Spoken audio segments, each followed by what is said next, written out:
Awit, Kabanata 73. Kay buti ng Diyos sa taong matuwid, sa lahat ng taong ang puso'y malinis, ngunit ang sarili halos bumagsak, sa paghakbang ko'y muntik nang madulas.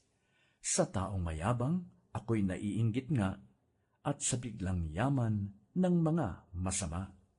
Ni hindi nagdanas ng anumang hirap, sila'y masisiglat, kataway malakas. Di tulad ng ibang naghirap ng labis, di nila dinanas ang buhay na gipit. Ang pagmamalaki ay kinukwintas, at ang dinaramit nila'y pandarahas. Ang tibok ng puso'y pawang kasamaan, at masasama rin ang nasa isipan.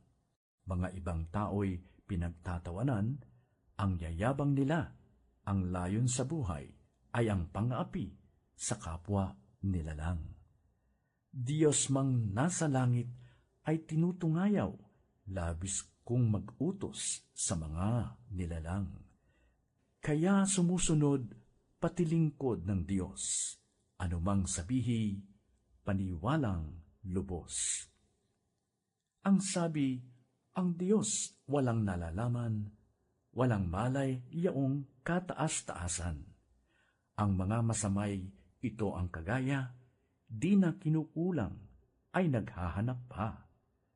Samantalang ako, malinis ang palad, hindi nagkasalat, lubos na nag-ingat, at aking natamoy kabiguang lahat. Diyos, pinagtiis mo ako ng hirap, sa tuwing umagay, parusa ang gawad. Kung ang mga ito'y aking sasabihin, sa mga lingkod mo ako'y magtataksil. Kaya't sinikap kong ito'y saliksikin, mahirap-hirap mang ito'y unawain. Gayunman, sa templo'y doon ko natuklas, na ang masasama ay mapapahamak. Dinala mo sila sa dakong madulas upang malubos na kanilang pagbagsak. Walang abog-abog, sila ay nawasak, kakilakilabot yaong naging wakas.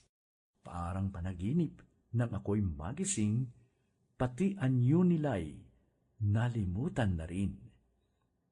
Nang ang aking isip hindi mapalagay, at ang damdamin ko'y labis na nasaktan, di ko maunawa, para akong tanga, sa iyong harapay, hayop ang kagaya. Gayon pa may sinasamahan mo ako, sa aking paglakad ay inaakay mo. Ang mga payo mo'y umakay sa akin, marangal na ako'y iyong tatanggapin. Sino pa sa langit, kundi ikaw lamang, at maging sa lupa'y aking kailangan. Puso ko't kaluluwa, kung nanghihina man, ang Diyos ang lakas kong tanging kailangan. Yaong hihiwalay sa iyo'y mamamatay, at ang nagtataksil, wawasaking tunay. Ngunit sa sarili, tanging hangarin ko, sa piling ng Diyos, manatili ako. Sa piling ng Panginoong Yahweh, ako'y mapanatag, ang kanyang ginawa'y aking ihahayag. Awit, Kabanata 74. Panginoon, bakit kami itinakwil habang buhay? Bakit ka ba nagagalit sa tupa ng iyong kawan? Iyo sanang gunitain ang tinipon mo nung una. Itong lahing tinubos mo't itinakda na magmana, pati ang Zion na iyong dating tirahan.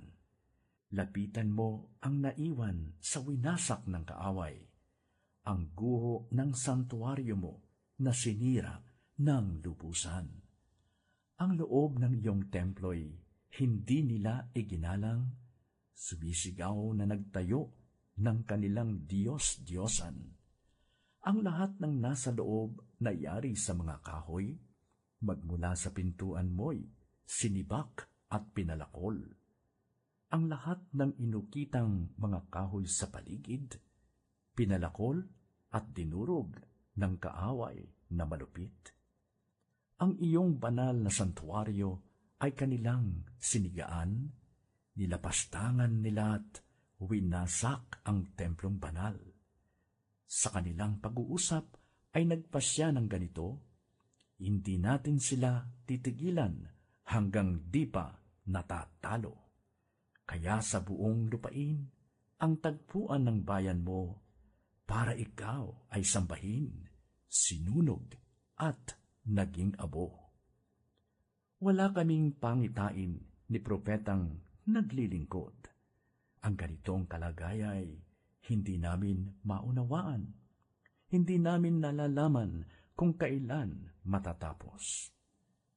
Hanggang kailan, aming Diyos, magtatawa ang kaaway? Ang paghamak nila sa iyo, ito ba ay walang hanggan? Huwag mo nang pipigilan. Gamitin mo ang iyong bisig. Kanang kamay mo'y ikilos. Kaaway mo ay iligpit. Simula pa noong una, ikaw na ang aming hari, O Diyos. Sa daigdig ay maraming iniligtas ka't tinubos. Sa lakas ng iyong taglay, hinati mo yaong dagat, at ang mga naroroong dambuhala ay inutas.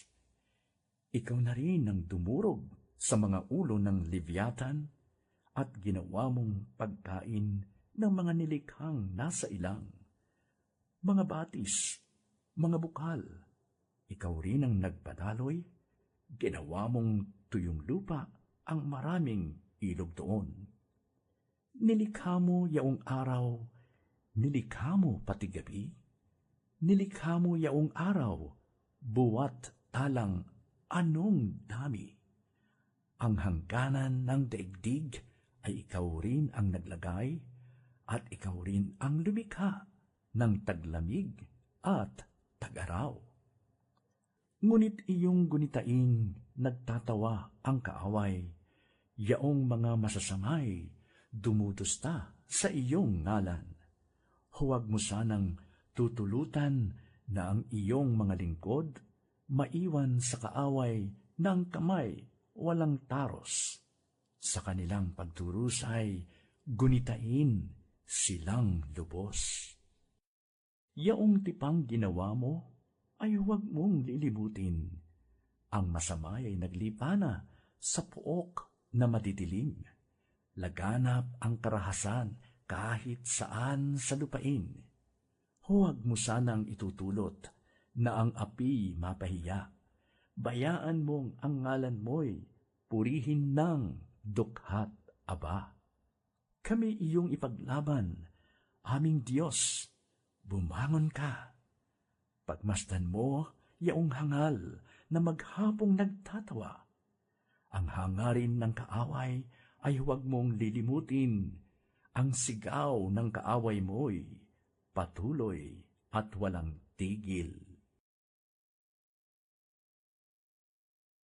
Awit, Kabanata 75. Salamat, O Diyos, maraming salamat.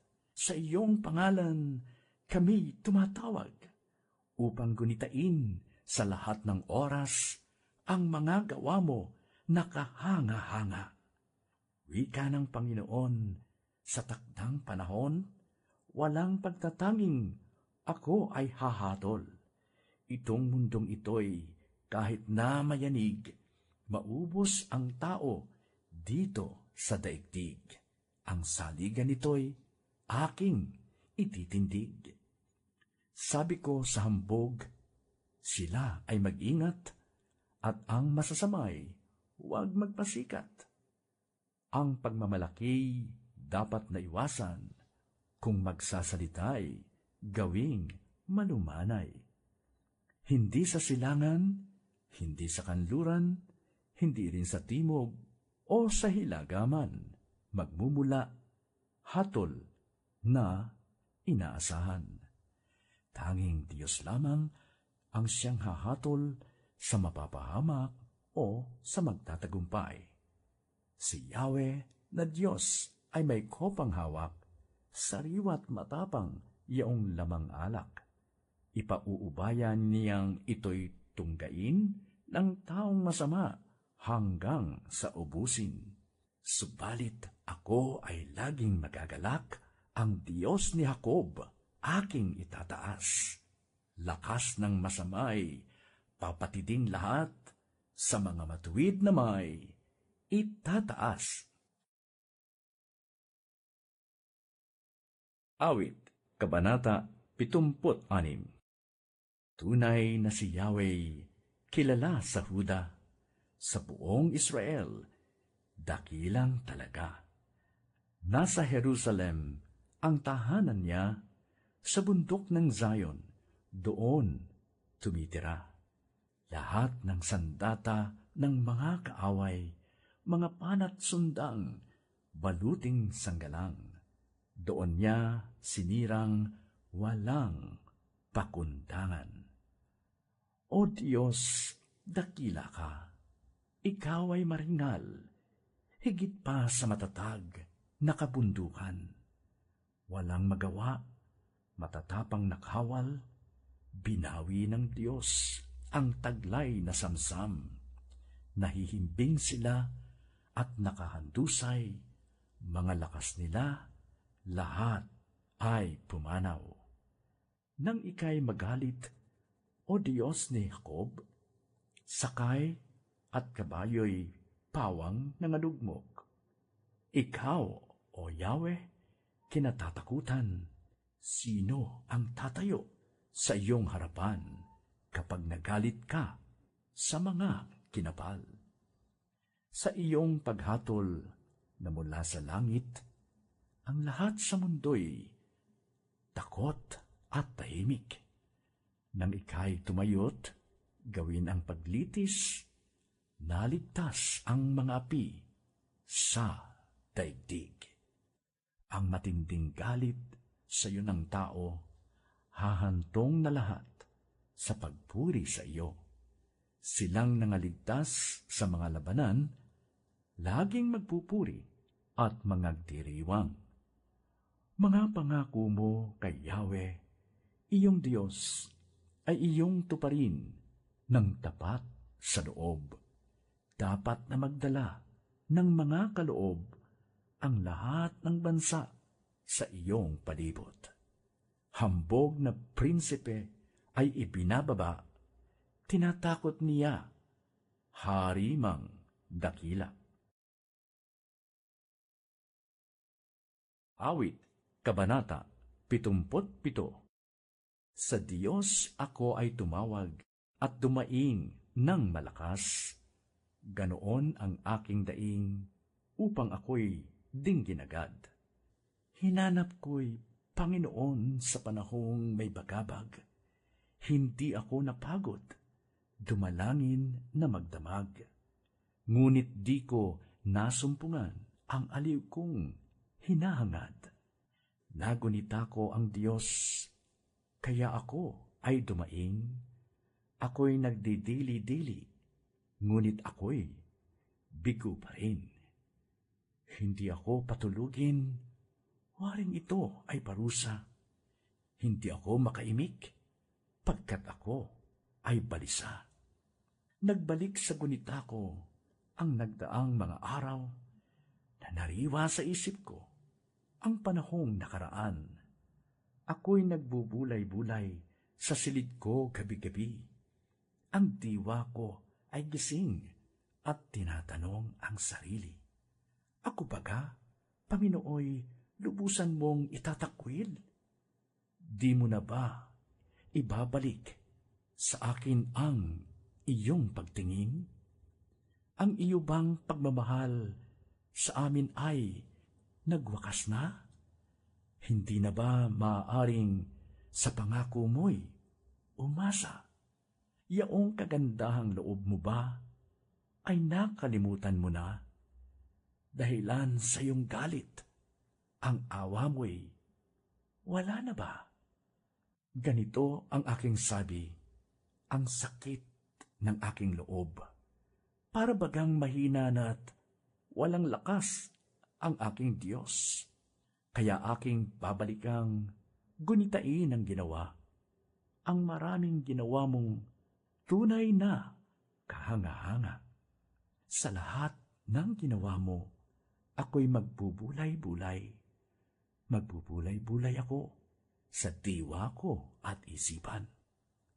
Ang daan mo, Panginoon, ay tunay na daang banal, at wala nang ibang Diyos na sa iyo'y ipapantay. Ikaw ang Diyos na ang gaway tunay na kahanga-hanga. Iyang kadakilaan mo'y nahayag na sa nilikha. Dahilan sa iyong lakas, mga hirang mo'y natubos, ang lahat ng mga angkan ni Jose at ni Jacob. Noong ikaw ay makita ng maraming mga tubig, pati yaong kalaliman ay natakot at nanginig. Magmula sa mga ulap, mga ulan ay bumuhos, at mula sa papawirin nanggaling ang mga kulog na katulad ay palasong sumisibat sa palibot. Dagundong na gumugulong ang ingay na idinulot. Ang guhit ng mga kidlat ay tanglaw sa sansinukob. Pati mundo ay nayanig na parabang natatakot. Ang landas mong dinaraan ay malawak na karagatan. Ang daan mong tinatahak ay dagat na kalawakan, ngunit walang makakita ng bakas mong iniiwan. Ikaw, O Diyos, ang nanguna sa bayan mong parang kawan, si Moises at si Aaron, yaong iyong naging kamay. Awit, Kabanata 78. Kayo ngayon ay makinig sa turo ko, mga anak. Inyong dinggit o linigin, salita kong binibigkas. Itong aking sasabihin ay bagay na talinhaga, nangyari pa noong una, kaya ito'y mahiwaga. Ito'y aming narinig na, kaya naman aming alam, nagbuhat sa aming nuno na sa ami isinaysay. Sa sarili naming anak, ito'y hindi ililihim, ito'y aming isasaysay sa sunod na lahi namin. Mga gawang tinutukoy ay lubhang kahanga-hanga na si Yahweh ang gumanap, mga gawa niyang dakila. Mayroon siyang patotoo na kay Jacob itinatag, mayroon siyang kautusang sa Israel iniatas. Ang utos sa ating nuno dapat nilang ipatupad. Ituturong lagi ito sa kanilang mga anak. Sa lahat ng lahi nila, ito'y dapat na iaral, at ang angkang susunod pa ay marapat na turuan. Sa ganito, masusunod nilang lagi yaong utos, ang matatag na pag-asay ilalagak nila sa Diyos, at ang dakila niyang gaway hindi nila malilimot. Sa kanilang mga nuno, hindi dapat na pumaris, na matigas ang damdaming sa Diyos ay naghimagsik. Isang lahing di marunong magtiwala at magtiis, ang pag-asa ay marupok at kulang ang pananalig. Tulad ng Efraimita, mga pana ang sandata. Sa panahon ng labanay, nagsitakas pa rin sila. Ang tipan sa Panginooy, hindi nila sinusunod. Hindi sila lumalakad ng ayon sa mga utos. Nakalimutan na nila ang lahat ng kabutihan, mga gawa ng ating Diyos na kanilang hinangaan. Ang lahat ng gawang ito noong unay nasaksihan ang nangyari sa Ehipto sa lupain nitong Zoan. Hinawi niya yaong dagat, doon sila pinaraan ang tubig sa magkabilay parang pader kung pagmasdan. Kapag araw, sa paglakad, naging gabay nila'y ulap, at kung gabi naman, tanglaw ay apoy na maliwanag. May tubig na iniinom kahit sila nasa ilang, sa batuhay umaagos na likas sa kalaliman. Mula roon sa batuhan, ang tubig ay umaagos. Daloy nito kung pagmasdan, katulad ay isang ilog. Ngunit sila'y patuloy rin sa kanilang kasalanan. Sinusuway nila ang Diyos habang sila'y nasa ilang. Sadya nilang sinusubok, ginagalit nila ang Diyos. Ang hiningi ay pagkaing gustong-gusto nilang lubos. Kinalaban nila ang Diyos nang sabihin ang ganito, sa gitna ba nitong ilang, mabubusog niya tayo, nang hampasin yaong bato, oot tubig ay bumukal, dumaloy ang mga batis, tubig doon ay umapaw. Ngunit ito yaong tanong, tayo kaya'y mabibigyan ng tinapay na masarap at ng karneng kailangan? Nang marinig ang ganito, si Yahweh na may nag-init, sa hinirang niyang bansay nag-apoy ang kanyang galit. Pagkat sila ay ayaw nang sa Diyos ay magtiwala, sa pangakong pagliligtas ay ayaw nang maniwala. Gayunpaman, itong Diyos nag-utos sa kalangitan, at ang mga pinto nito'y agad-agad na nabuksan. Bunga nito, ang pagkain bumuhos na parang ulan, ang pagkain nilang mana sa kanila'y ibinigay. Ang kaloob na pagkain ng mga anghel, hindi sila nagkukulang, masagana kung dumating. Yaong ihip ng amihan ay siya rin ang nag-utos. Sa taglay na lakas niya'y dumating ang hanging timog.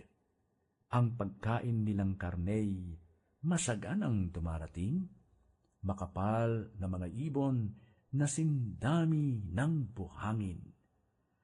Sa gitna ng kampo nila ay doon na bumabagsak. Sa palibot ng tolda ay doon nila kinakalap. Kinakain nila ito, nasisiyahan silang lahat. Binibigyan sila ng Diyos ng pagkain hinahangad. Ngunit habang kinakain ang pagkaing itinulot at hindi pa tumitigil pagkat di pa nabubusog. Pagkagalit sa nangyari, ipinakita ng Diyos sa kanilang kabataan, parusa niya'y ibinuhos. Ang mga malalakas at mga magagaling, buhay nila'y tinapos. Sa ganitong gawa ng Diyos, sunod-sunod na himala, ganti nila ay paglabag, hindi pa rin naniwala. Kaya't yaong pasya ng Diyos, ang araw ay wakasan na, bigla-biglang paratingin sa kanila ang parusa. Subalit noong sila ay lilipulin na ng Diyos, nagsisi ang karamihat, sa Kanya'y nagbalik loob. Noon nila nagunitang ang sanggalang nila'y ang Diyos. Ang kataas-taasang Diyos ay kanilang manunubos.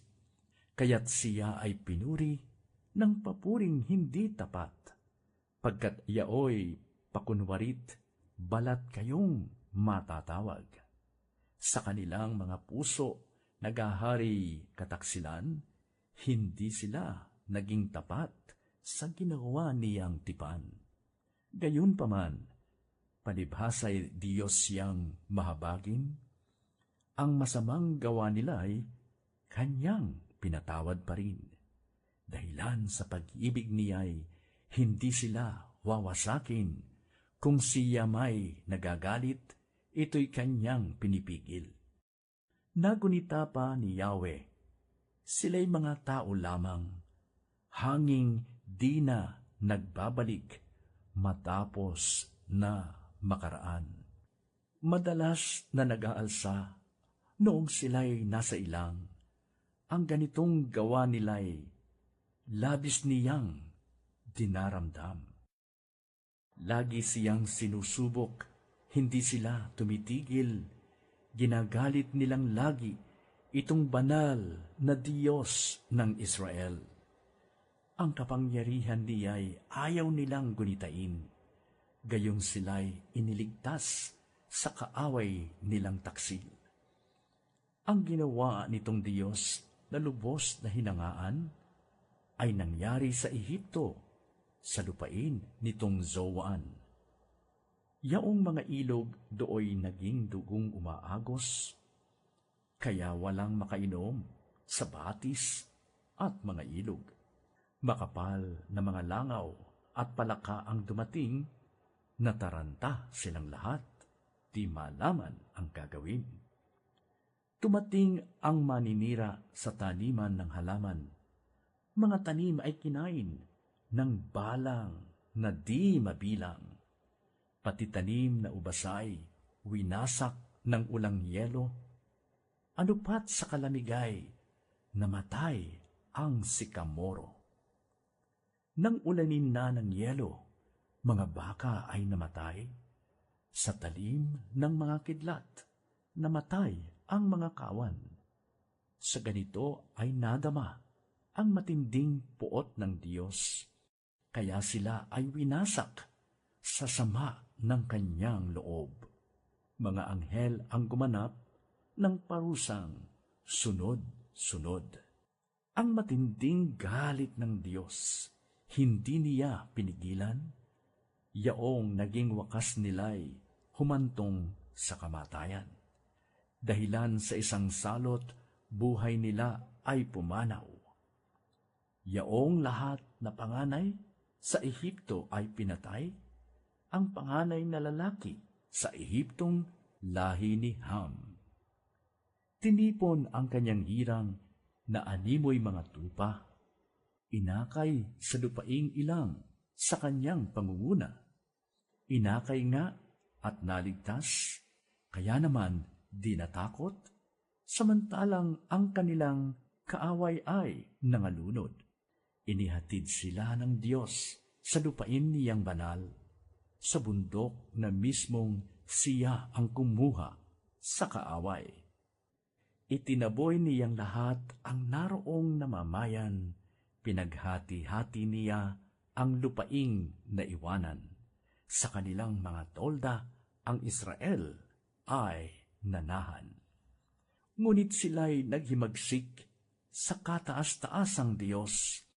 Hindi nila iginalang ang kanyang mga utos. Katulad ng nuno nila, sila'y kusang tumalikod, nagtaksil na wari, panang lumipad ng walang taros. Nanibugho itong Diyos, sa kanila ay nagalit, nang makita ang dambana ng larawang iniukit.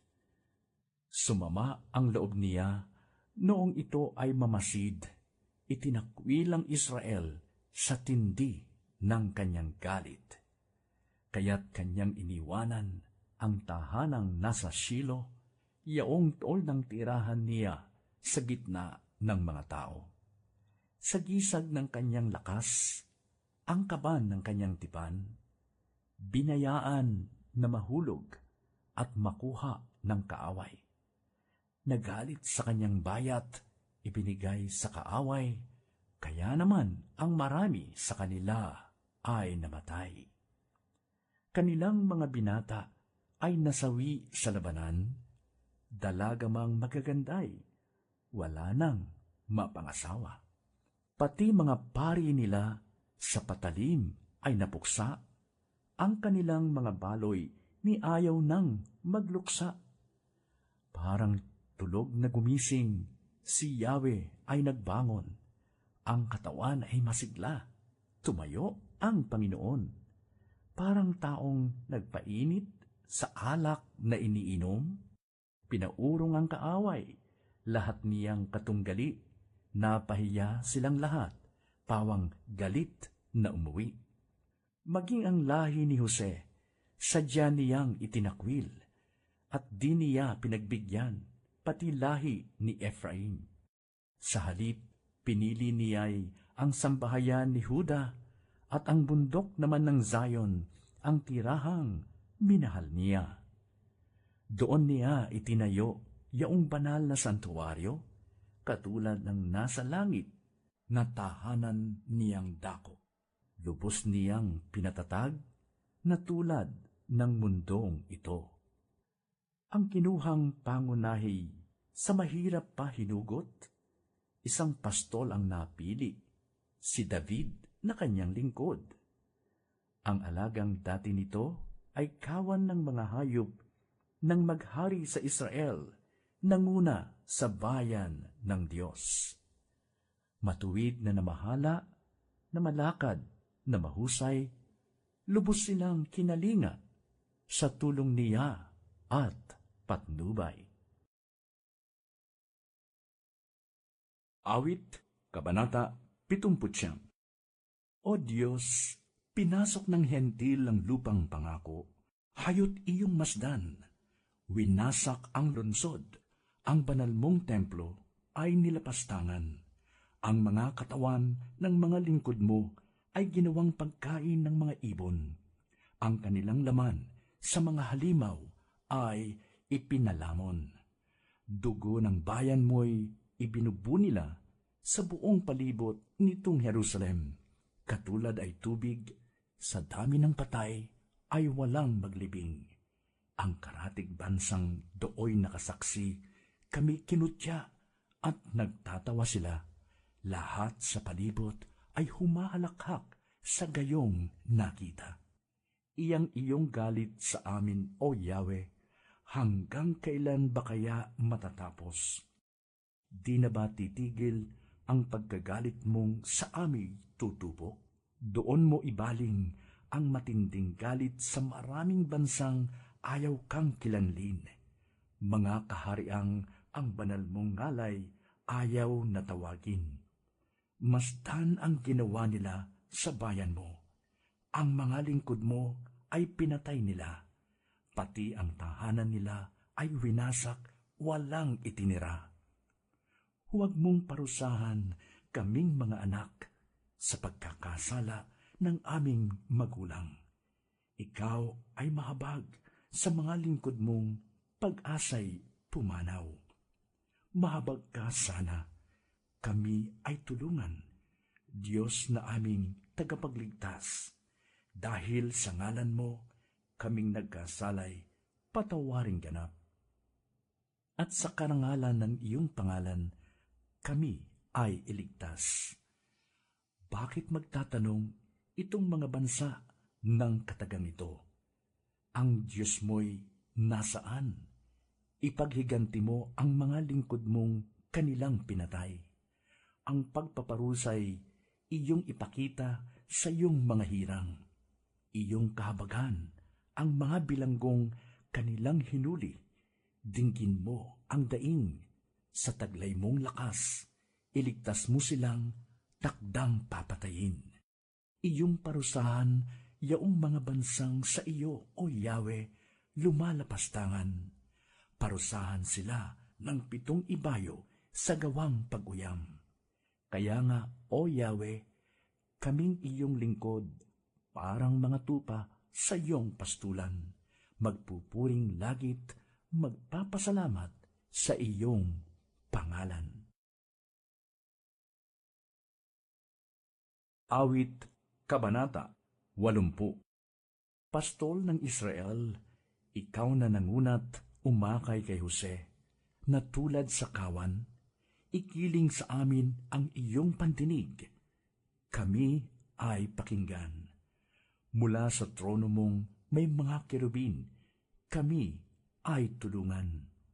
Ang iyong pag-ibig, iyong ipadama sa angkan ni Ephraim, Manases at Benjamin. Sa taglay mong lakas, kami ay iligtas. Sa hirap ay tubusin. Ibalik mo kami, O Diyos, at ipadama mo ang iyong pagmamahal. Iligtas mo kami, at sa iyong sinag, kami ay tanglawan. Yahweh, makapangyarihang Diyos, hanggang kailan ba patatagalin mo ang galit sa amin?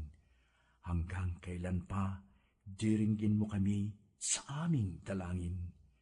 Masdan mo nga kami sa tuwi-tuwinay tinapay ng luha yaong kinakain. Luha ng hinagpis ang inihanda mo na aming inumin. Ang mga bansa sa paligid, hinayaan mong kami ay kutsain. Iyong pinayagang pagtawanan kami ng kaaway namin. Ibalik mo kami, O Yahweh, Diyos na makapangyarihan sa lahat. Tanglawan mo kamit, sa kahabagan mo kami ay iligtas. Mula sa Ehipto, ikaw ay naglabas ng puno ng ubas, saka itinanim sa lupang dayuhan matapos ang tao rooy palayasin. Ngunit nilinis mo muna't pinagyaman ang piniling lugar na pagtataniman. Doon ay nag-ugat, ang buong lupain ay nalaganapan. Nagsanga ang puno, lumagong mabuti, at ang kabundukay kanyang naliliman. Mga punong cedar, naliliman, pati ng sangang malabay. Hanggang sa ibayong dagat, ang sangang malabay nito'y nakaabot, pati mga ugat, humabang mabutit, umabot sa ilog. Bakit mo sinira? Sinira ang pader. Kung kaya napasok nitong dumaraan, pinipitas tuloy yaong bunga nitong tanim na naturan. Mga baboy damong nagmula sa gubat, niluluray itong walang pakundangan. Kinakain ito ng lahat ng hayop na nasa saparang. Ika'y manumbalik, O Diyos na dakila. Pagmasdan mo kami mula sa itaas, at ang punong ito'y muling pagyamanin at iyong iligtas. Lumapit ka sana, ang puno ng ubas na itinanim mo ay iyong iligtas. Yaong punong iyon na pinalagumot, iyong pinalakas. Ito ay sinunog pa nila ang nasabing puno matapos maputol. Sa galit mo't puot ay iyong harapin nang sila'y malipol. Ang mga lingkod mo ay iyong ingatan, yamang hinirang mo ay ipagsanggalang. Iyong palakasin bilang isang bansang makapangyarihan. At kung magkagayon, magbabalik kami't di na magtataksil sa iyo kailanman.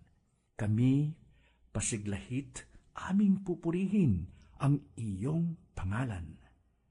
Ibalik mo kami, O Yahweh, Diyos na makapangyarihan sa lahat. Tanglawan mo kamit, sa kahabagan mo kami ay iligtas.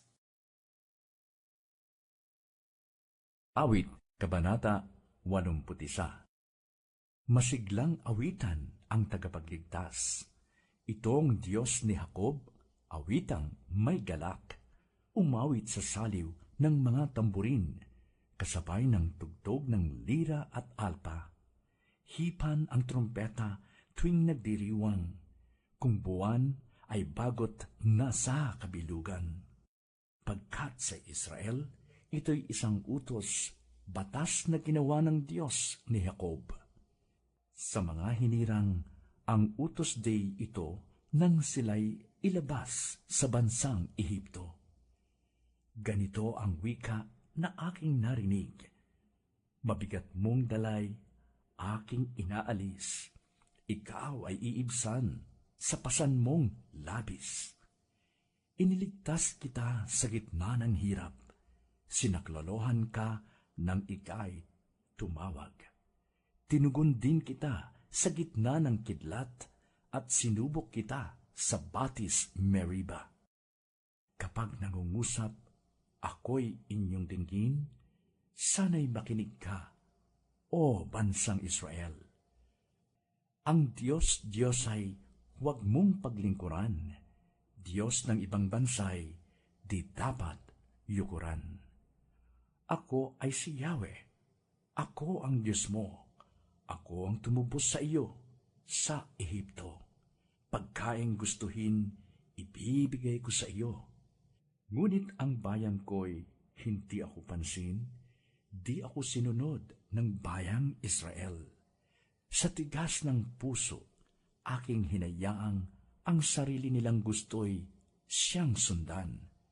Ang tangi kong hangad, sana ako'y sundin. Sundin ang utos ko ng bayang Israel. Ang kaaway nila'y aking lulupigin. Lahat ng kaaway agad lilipulin. Silang namumuhit sa aking napupuot ay magsisiyuko sa laki ng takot. Ang parusa nila'y walang pagkatapos.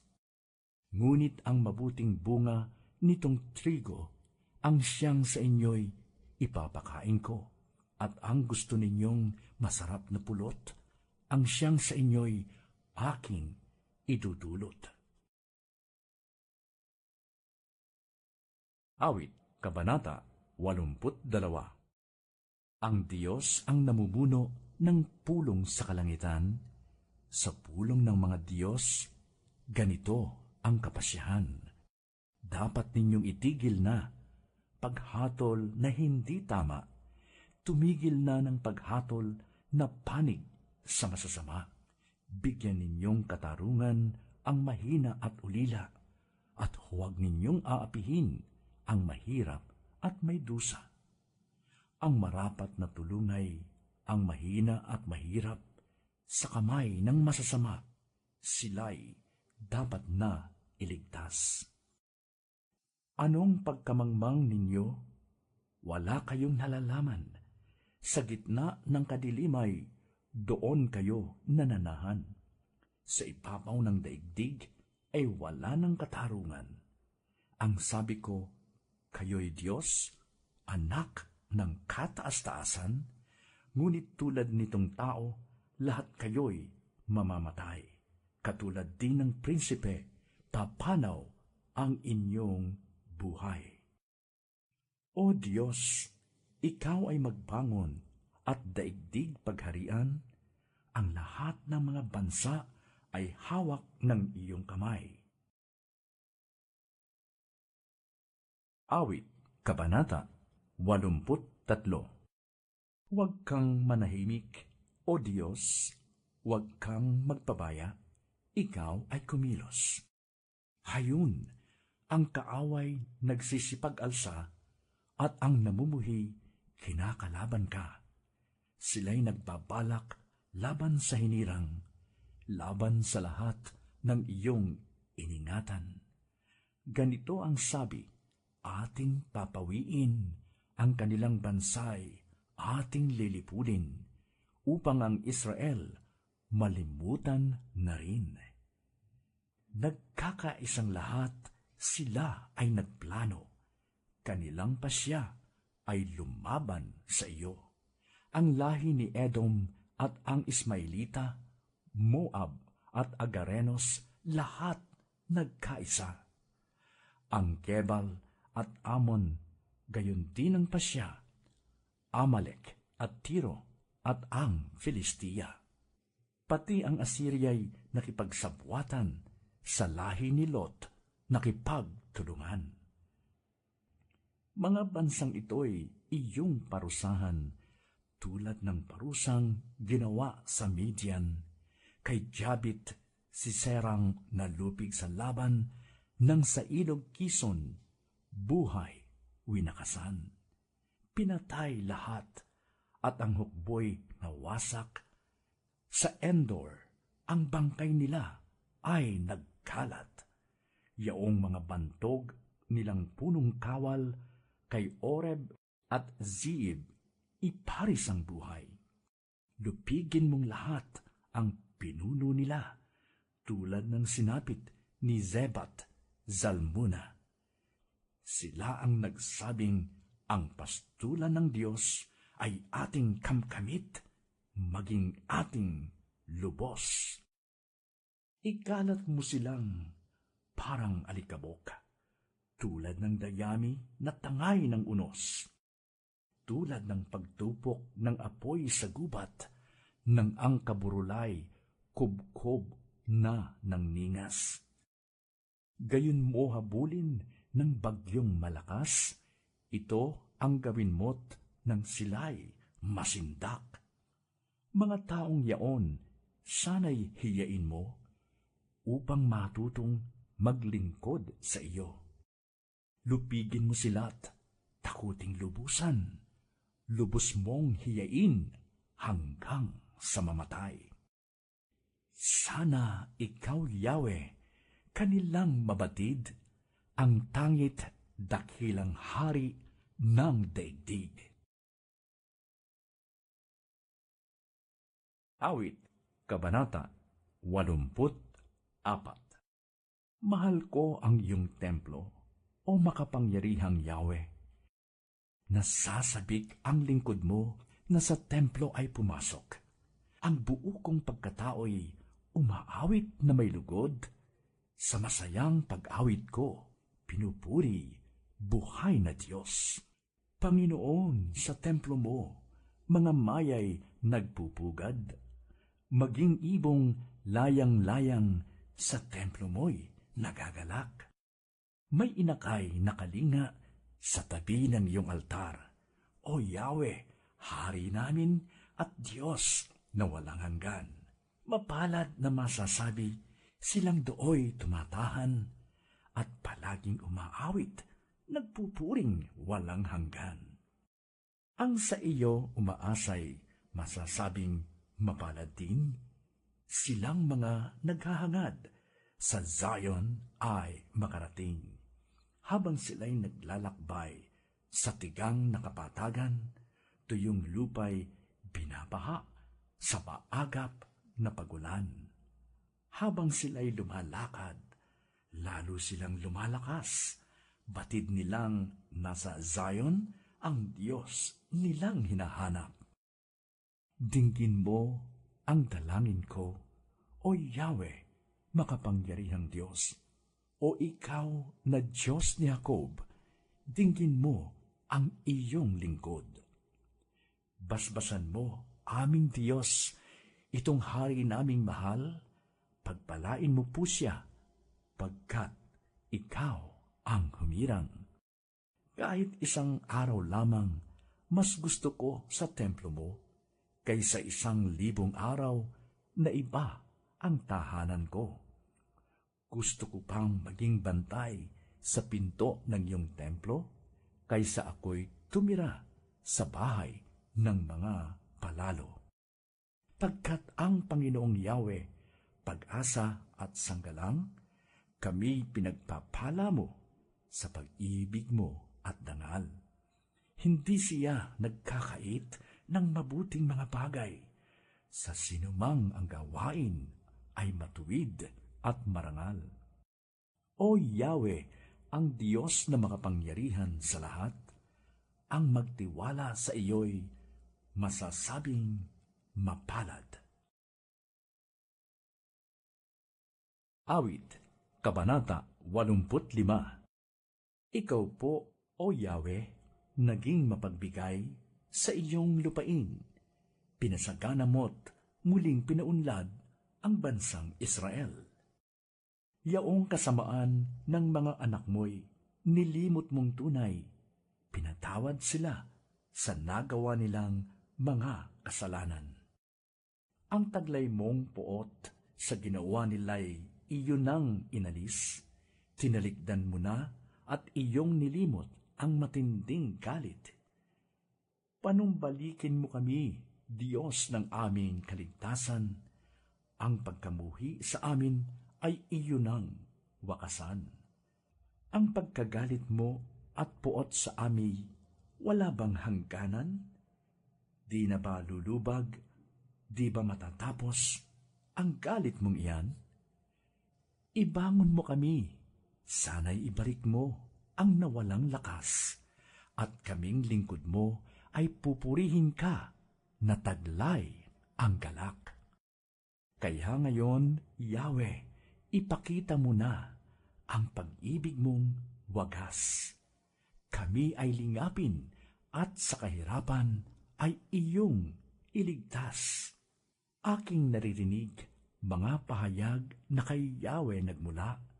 Sinasabi niyang ang mga lingkod niya ay magiging payapa kung magsisisi at di nababalik sa gawang masama.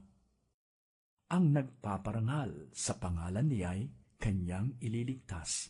Sa ating lupain ay mananatili ang kanyang paglingap. Ang katapatan at pag-ibig ay magdadaog palad. Ang kapayapaan at ang katuwiray magsasamang ganap. Sa balat ng lupay, sadyang maghahari itong katapatan. Mula sa itaas, maghahari naman itong katarungan.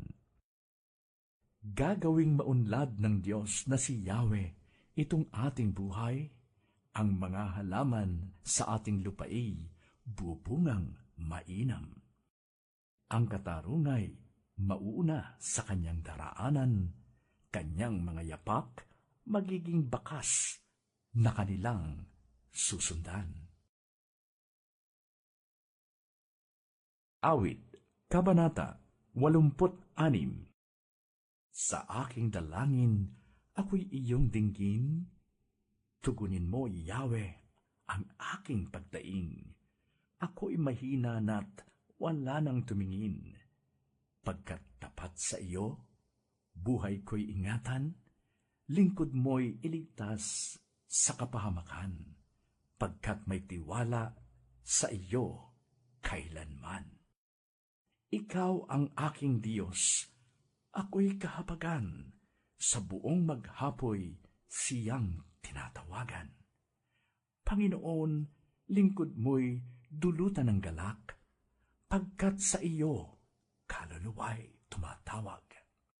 Mapagpatawad ka at napakabuti sa dumadalangin at sa nagsisisi. Ang iyong pag-ibig ay mananatili. Pakinggan mo, Yahweh, ang aking dalangin. Tulungan mo na po, ako'y iyong tinggin. Tumaraing ako kapag mayroong bagabag, iyong tinutugon ang aking pagtawag. Sa sinumang Diyos, wala kang kawangis, sa iyong gawa'i walang makaparis. Ang lahat ng bansa na iyong nilalang, lalapit sa iyo't magbibigay galang, sila'y magpupuri sa iyong pangalan. Pagkat ikaw lamang ang Diyos na dakila, na anumang gawin ay kahanga-hanga. Ang kalooban mo'y ituro sa akin, at tapat ang puso ko na ito'y susundin. Turuang maglingkod ng buong taimtim. O Panginoong Diyos, buong puso'y laan, pupurihin kita, magpakailanman, at ihahayag ko iyong kadakilaan. O pagkadakila, pag-ibig mong wagas, dahil sa pag-ibig, ako'y iniligtas, di hinayaang masadlak sa daigdig ng mga patay. Mayroong mga taong ayaw kang kilanlin, taong mararahas na ang adhikain ay labanan akot, ang buhay ay kitlin. Ngunit ikaw, Panginoon, tunay na mabait, wagasang pag-ibig, di madaling magalit, lubhang mahabagit, banayad magalit. Pansinin mo ako, iyong kahabagan, iligtas mo ako't bigyang kalakasan, pagkat ako'y lingkod mo rin, tulad ng aking nanay. Pagtulong sa aki, iyong patunayan, upang mapahiya ang aking kaaway, kung makita nilang mayroong katibayan na ako'y inaliw mo at tinulungan. Awit, Kabanata 87. Sa bundok ng Zion, itinayo ng Diyos ang banal na lungsod. Ang lungsod na ito'y higit niyang mahal sa alinmang bayan ng angkan ni Jacob. Kaya't iyong dinggin ang ulat sa iyong mabubuting bagay o lungsod ng Diyos. Kapag isinulat ko at ang mga bansang sa iyo'y sasama, aking ibibilang ang bansang Ehipto at ang Babilonia. Ibibilang ko rin bansang Filistia, Tiro at Ethiopia. At tungkol sa Zion, sasabihin nila, ang lahat ng bansa ay masasakupan, siya ay palalakasin at patatatagin ng kataas-taasan. Si Yahweh ay gagawa ng isang talaan ng lahat ng taong dooy mamamayan. Sila ay aawit, sila ay sasayaw, at sila'y sabay-sabay na magsasabing, ang aking mga pagpapalay, ang Zion, ang bukal. Awit, Kabanata 88. Yahweh, aking Diyos, tanging ikaw lamang, aking kaligtasan. Pagsapit ng gabi, tumutulog ako sa iyong harapan. Ako ay dinggin mo. Sa pagdalangin ko, ako ay pakinggan. Sa aking pagdaing, ako ay tulungan. Ang kaluluwa ko ay nababahalat puspos ng problema. Dahilan sa hirap, pakiwari, buhay ko'y umiiksi na. Ibinilang ako niyong malapit ng sa hukay ilagak. Ang aking katulad ay mahina na't ubos na ang lakas. Ang katulad ko pa ay ang iniwanan sa gitna ng patay.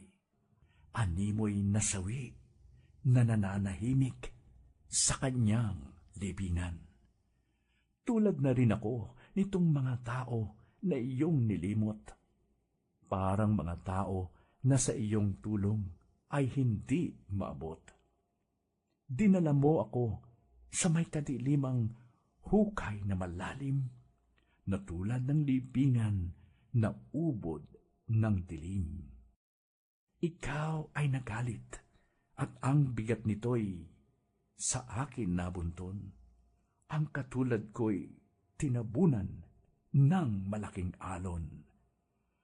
Mga kasama ko'y hinayaan mo na ako ay iwan. Hinayaan silang mamuhi sa akit, ako'y katakutan.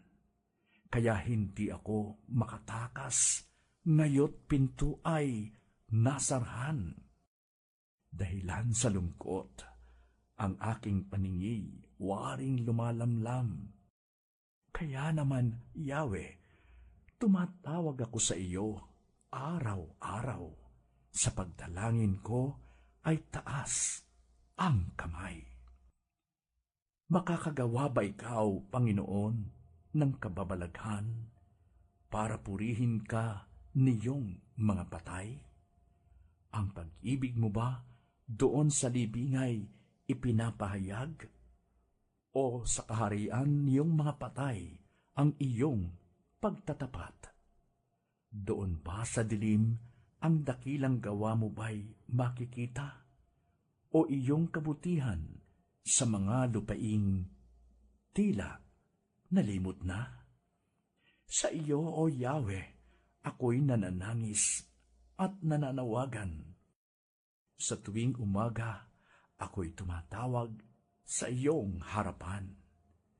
Di mo ako pansin, Yahweh, aking Diyos, di ka kumikibo. Bakit ang mukha mo'y ikinukubli mo? Ika'y nagtatago. Mula pagkabata, ako'y nagtiis na, halos ikamatay. Ang iyong parusay siyang nagpahina sa aking katawan.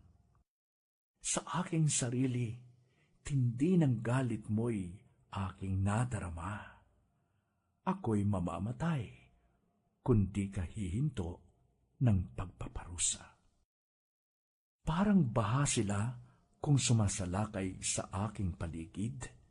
Sa buong maghapon, kinukubkob ako sa lahat ng panig. Iyong pinalayo, mga kaibigan, pati kapitbahay, ang tanging natira na aking kasama ay ang kadiliman. Awit, Kabanata 89. Pag-ibig mo, Yahweh, na di nagmamaliw, ang sa tuwi-tuwinay aking aawitin. Ang katapatan mo'y laging sasambitin. Ang iyong pag-ibig walang katapusan, sintatag ng langit ang iyong katapatan. Sabi mo, O Yahweh, isang kasunduan, ang iyong ginawa kay David mong hirang. At ito ang iyong pangakong iniwan. Isa sa lahi mo'y laging maghahari. Ang kaharian mo ay mamamalagi. Nagpupuri silang nilikha sa langit. Ang iyong ginawa'y siyang pinabanggit. Ang katapatan mo, Yahweh, ay inaawit. O Yahweh, makapangyarihan sa lahat, sinong kaparis mo doon sa itaas? Mga nilalang doon sa kalangitan, kay Yahweh ba sila ay maipapantay? Sa pagtitipon man ng lahat ng hinirang, may banal na takot sa iyo at paggalang. O Yahweh na makapangyarihang Diyos, O Yahweh, mayroon pa kayang katulad kang lubos? Sa kapangyarihan ay tunay na puspos, kadakilaan mo'y sadyang lubos-lubos. Sumusunod sa iyo dagat mang mabangis, alon mang malaki napapatahimik. Iyang dambuhalang kung tawagay Rahab ay iyong dinurog sa taglay mong lakas. Lahat mong kaaway ay iyong winasak, kapangyarihan mo'y ubod ng lakas. Sa iyo ang langit, sa iyo ang lupa, ang buong daigdig, ikaw ang may likha. Lahat ng narooy sa iyo nagmula. Timog at hilaga, ikaw ang naglagay. Bundok, Hermot, Tabor ay nag-aawitan. Nagpupuri sila sa iyong pangalan. Ang taglay mong lakas at kapangyarihan ay walang kaparis, di matatawaran. Ang kaharian mo ay makatarungan, saligang matuwid ang pinagtayuan. Waghas na pag-ibig at ang katapatan, ang pamamahala mong ginagampanan. Mapalad ang taong sa iyo'y sumasamba, sa pagsamba nila'y inaawitan ka, at sa pag-ibig mo'y namumuhay sila. Sa buong maghapon, ika'y pinupuri, ang katarungan mo'y siyang sinasabi. Ang tagumpay namin ay iyong kaloob, dahilan sa iyong kagandahang loob, sapagkat si Yahweh ang aming sanggalang, ang aming hari ay siya ang humirang. Banal ng Israel, siya'y aming sandigan. Noon pamanguna sa mga lingkod mo, ika'y nagsalita, sa pangitaing ipinakitay ito ang badya. Aking pinutungan ang isang dakila na aking pinili sa gitna ng madla. Ang piniling lingkod na ito'y si David, aking binuhusan ng banal na langis. Kaya't palagi ko siyang gagabayan at siya'y bibigyan ko ng kalakasan. Di siya malulupig ng kanyang kaaway, ang mga masamay di magtatagumpay. Aking dudurugin sa kanyang harapan, silang namumuhi na mga kaaway. Ang katapatan ko't pag-ibig na wagas ay iuukol ko't aking igagawad at magtatagumpay siya oras-oras. Mga kahari ay kanyang masasakop, dagat na malawak at malaking ilog. Ako'y tatawaging Aman niya't Diyos, tagapagsanggalang niya't manunubos. Gagawin ko siyang panganay at hari, pinakamataas sa lahat ng hari. Ang aking pangako sa kanya'y iiral at mananatili sa aming kasunduan. Laging maghahari ang isa niyang angkan, sintatag ng langit yaong kaharian. Kung ang mga anak niya ay susuway, at ang aking utos ay di igagalang, kung ang aking aral ay di papakinggan, at ang kautusay hindi iingatan, kung gayon, daranas sila ng parusa dahil kasamaan ang ginawa nila. Sila'y hahampasin sa ginawang sala. Ngunit ang pangakot pag-ibig kay David ay di magbabago, hindi mapapatid. Ang tipan sa kanya'y di ko sisirain, ni isang pangako'y di ko babawiin. Sa aking kabanalan, ipinangako ko, kay David ay hindi magsisinungaling. Lahit trono niya'y hindi magwawakas, hanggang mayroong araw tayong sumisikat. Katulad ng buwan na hindi lilipas, matatag na tanda doon sa itaas. Subalit ngayon, siyang iyong hirang ay itinakwil mo at kinagalitan. Binawi mo pati yaong iyong tipan, ang kanyang korona ay iyong tinumhan. Ang tanggulan niya ay iyong winasak, mga buog niya'y iyong ibinagsak. Lahat ng magdaay nagsasamantala, ang ari-arian niya'y kinukuha. Bansa sa paligid, pawang nagtatawa. Iyong itinaas ang kanyang kaaway, tuwang-tuwa sila't pinapagtagumpay. Ang sandata niya'y nawalan ng saysay, binigo mo siya sa kanyang paglaban. Yaong kanyang trono at ang setrong hawak, inalis sa kanya't iyong ibinagsak. Sa iyong ginaway nagmukhang matanda, sa kanyang sinapit siya'y napahiya. Hanggang kailan pa ba mukha'y itatago? Wala na bang wakas, tindi ng galit mo?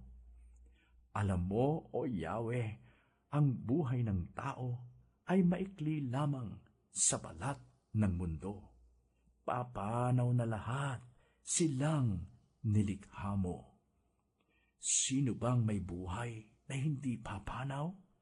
Paano iiwas sa kanyang libingan? Tayong mga taong ngayoy nabubuhay? Nasaan ang alab ng dating pag-ibig at tapat na sumpang ginawa kay David? Nasaan, O Diyos, iyong ipabatid? Iyong nalalaman ang mga pasakit ng ama mong lingkod na pawang tiniis, ang mga pagkutya na kanyang sinapit sa kamay ng taong pawang malulupit.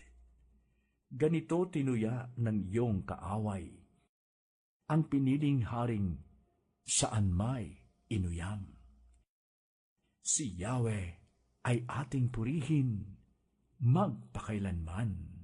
Amen. Amen.